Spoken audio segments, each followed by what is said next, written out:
Welcome everyone to video number 11 of our series OpenSTAAD tutorial for beginners on being civil. In this video, we will fetch the beta angle of any member from STAAD and show that data in Excel.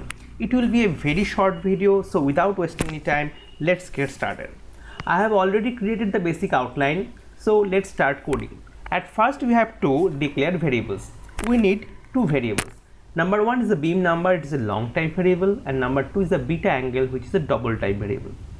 Now, to get the beta angle of any member, you have to use the OpenSTAAD function, which is .property.get beta angle, and within this you have to pass the beam number.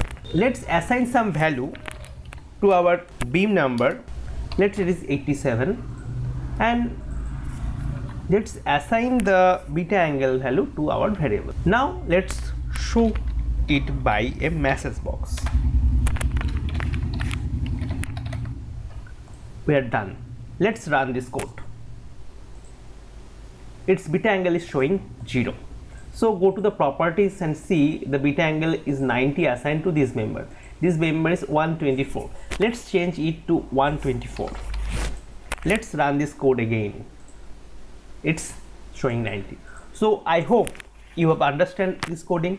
Let's assign this macro to this button, and if you click on this, you will get the message box. I hope you like this video. Give it a thumbs up, share with your friends.